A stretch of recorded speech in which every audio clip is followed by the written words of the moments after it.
नमस्कार। उत्तर प्रदेश में चुनाव की घोषणा के बाद उत्तर प्रदेश में सियासी पारा चढ़ता जा रहा है। आज हमारे साथ हैं लोकतांत्रिक युवा शक्ति के पार्टी के राष्ट्रीय अध्यक्ष राजकुमार वाजपेयी जी। राजकुमार वाजपेयी जी, आपका स्वागत है। धन्यवाद। साधना न्यूज़ को हमारी तरफ से बहुत बहुत धन्यवाद। राजकुमार वाजपेयी जी, मैं आपसे जानना चाह रहा था कि कल जो घटनाक्रम हुआ है उत्तर प्रदेश की राजनीति में, स्वामी प्रसाद मौर्य जो भाजपा को छोड़कर मंत्री पद से इस्तीफा भी दिया है, तो इस पर क्या? इस पर सिर्फ इतना ही कहेंगे कि जैसी करनी वैसी भरनी, यह तो होना ही था।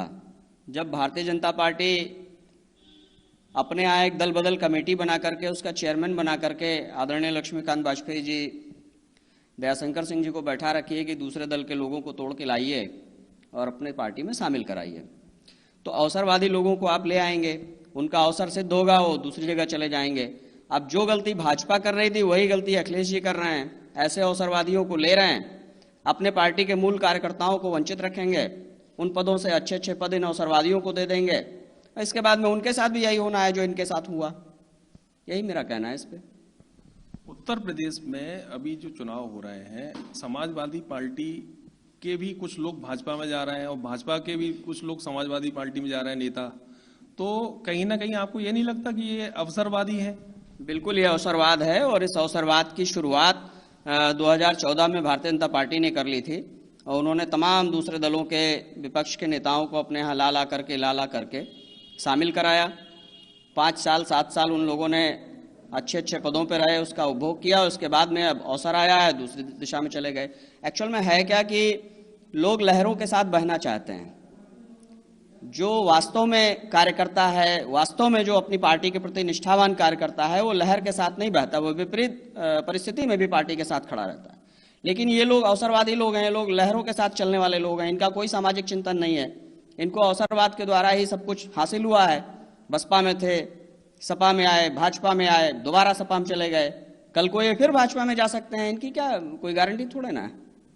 समाजवादी पार्टी और भाजपा दोनों ही दावा कर रहे हैं सरकार बनाने का। वो भी बोल रहे हैं 300 से ऊपर आएंगे समाजवादी पार्टी, भाजपा भी बोल रही है। तो क्या फिर कौन इसके अलावा? जनता समझदार है और जहां तक मुझे लगता है इन दोनों की सरकार नहीं बन रही है, किसी तीसरे मोर्चे की सरकार बनेगी उत्तर प्रदेश में, क्योंकि दोनों ही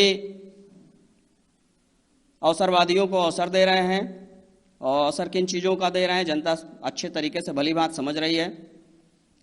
कानून व्यवस्था से लेकर के स्वास्थ्य, चिकित्सा, शिक्षा, हर मुद्दे पे सरकार फेल है। अब ऐसी परिस्थिति में 5 साल पहले का कार्यकाल समाजवादी पार्टी का भी देख रखा है जनता ने, उसके पहले बसपा का कार्यकाल भी जनता ने देख रखा है, इनका भी 5 साल से देख रही है। अभी जनता के ऊपर है। जनता, मुझे तो लगता है कि जनता लोकतांत्रिक युवा शक्ति पार्टी को ही समर्थन कर रही है और हम सभी 403 सीटों पर अपना चुनाव लड़ा रहे हैं और हमारे प्रत्याशियों को बहुत अच्छा जनसमर्थन मिल रहा है। लोकतांत्रिक युवा शक्ति जो पार्टी है, जो 403 विधानसभा सीटों पर चुनाव लड़ने जा रही है, किन मुद्दों को लेकर अब जनता के बीच में जा रहे हैं? हम जनता के बीच में मुफ्त चिकित्सा, मुफ्त शिक्षा, जातिगत आरक्षण के बंधन से देश को मुक्त कराना, देश के प्रत्येक नागरिक का, गरीब का, मजदूर का, शोषित का, वंचित का यह अधिकार है कि उसको आरक्षण का लाभ मिले।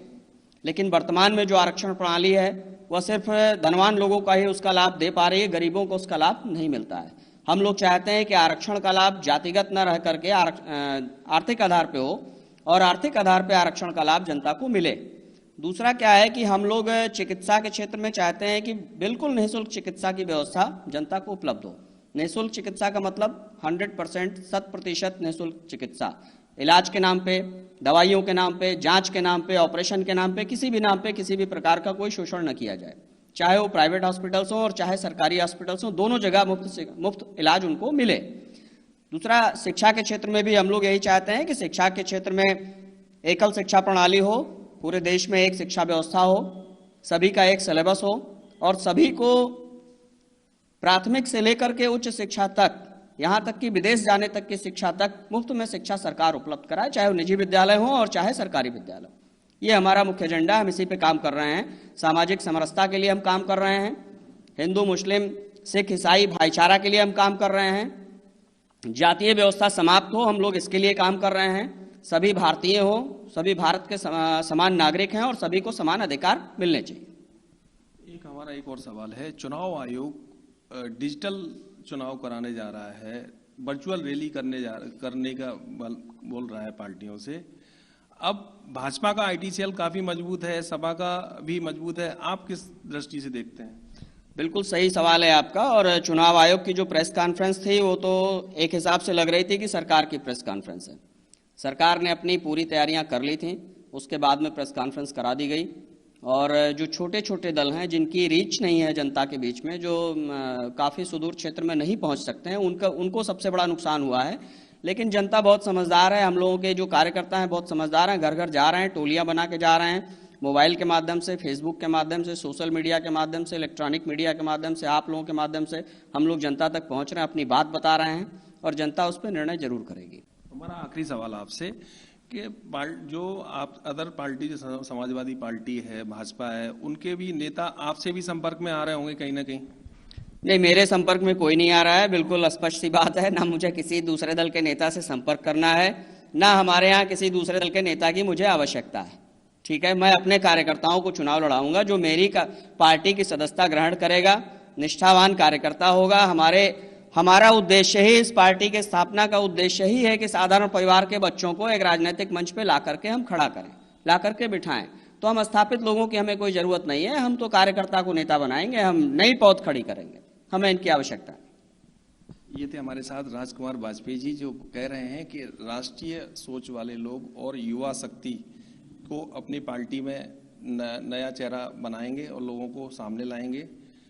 अब आने वाला समय ही बताएगा कि चुनाव किस ओर करवट लेता है। कैमरामैन जफर के साथ गिरीश भटेले, साधना न्यूज़, लखनऊ।